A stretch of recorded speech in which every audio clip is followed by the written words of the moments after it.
Now we discuss a problem. Some trigonometric functions are continuous, some continuous functions are periodic. Therefore, some trigonometric functions are periodic. Okay. Here the premises are, first premise, some trigonometric functions are continuous. Second premise, some continuous functions are periodic. And the conclusion is some trigonometric functions are periodic. Here we check the conclusion follow from the premises or not. Okay, conclusion follows from the premises or not. First we describe the atomic statements as T of x. T of x is trigonometric function. X is a trigonometric function. And C of x as x is a continuous function.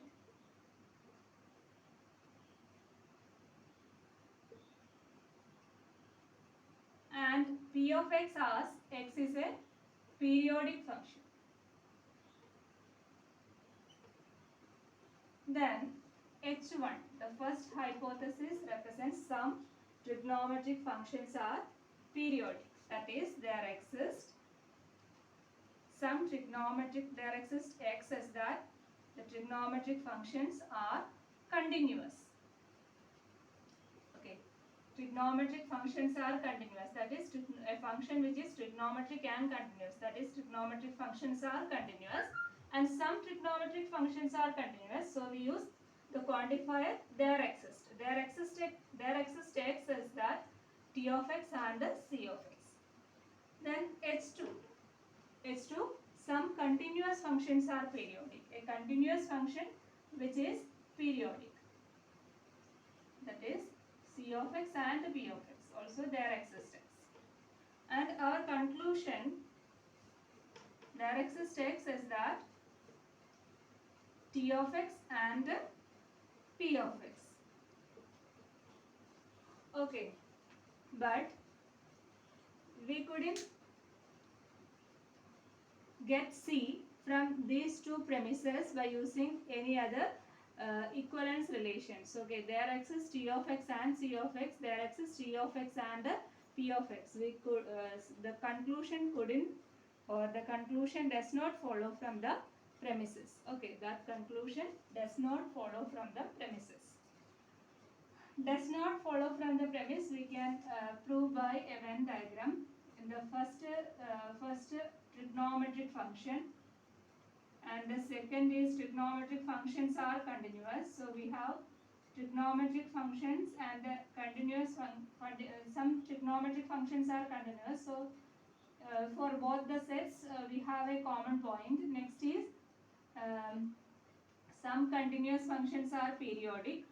So here also we have common point, and the conclusion is some trigonometric functions are periodic.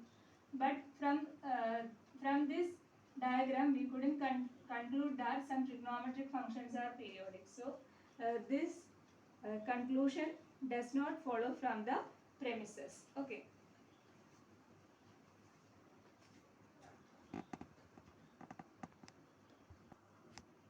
Next problem. Here we have three premises and one conclusion. Here we check the conclusion follows from these three premises.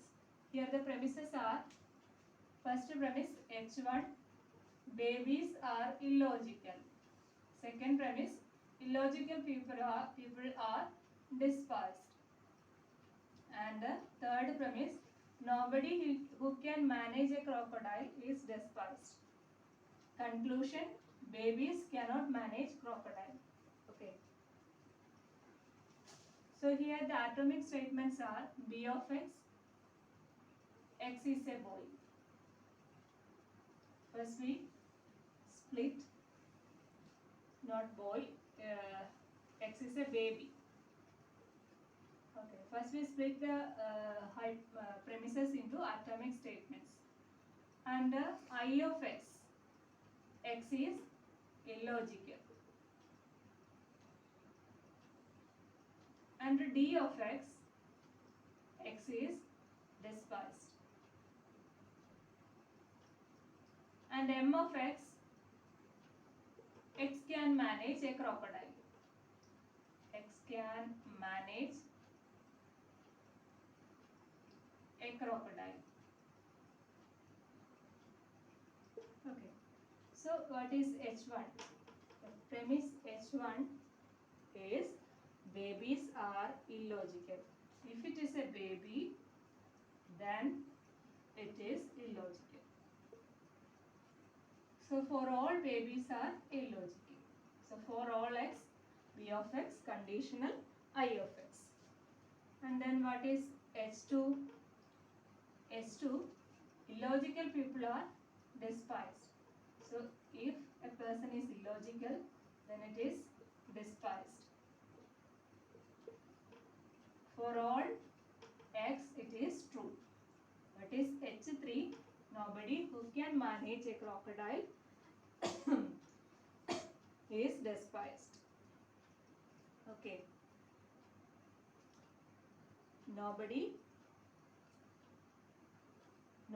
who can manage a crocodile is despised. Okay. That is m of x and d of x. M of x and d of x means one can manage a crocodile is despised. One can manage a crocodile is despised. That means m of x and d of x. Their excess text says that m of x and d of x means a man can manage a crocodile, that is despised. But here our premise is nobody who can manage a crocodile is despised. So here we use negation also. Negation, their excess text m of x and d of x. This premise is equivalent to for all x negation m of x and d of x. By De Morgan's law, we can write it as for all x negation m of x or d of x. Negation m of x or negation d of x. Okay, that is equal to for all x d of x conditional negation m of x. Okay, because p conditional q is equal to negation p or q. So we write it as negation x d of x conditional negation m of x.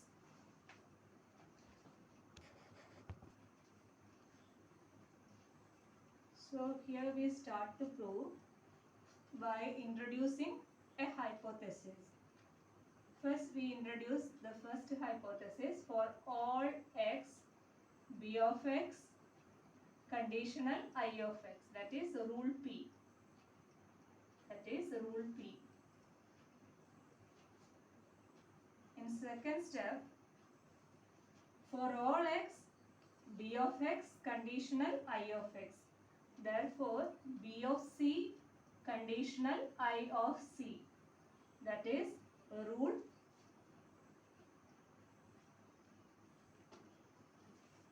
universal instantiation. Universal instantiation or US. Third, for all x I of x conditional d of x. Rule P. Here we introduce the second premise. Okay. Here also we apply rule US, that is I of C conditional D of C by rule US. Okay. So from 2 and 4 we get D of C conditional D of C by hypothetical syllogism. D of C conditional D of C by hypothetical syllogism, that is I13 from 2 and 4. Next, we introduce the third premise for all x. Here the third premise is equivalent to this, so we use this. for all x, d of x, conditional, negation, m of x. That is introduction of new premise. That is rule P. Again by rule US, here also we get d of c, conditional, negation, m of c. That is by rule US. Next, from 5 and 7. From 5 and 7 we get by hypothetical syllogism b of c, conditional, negation, m of c. Okay, that is equal to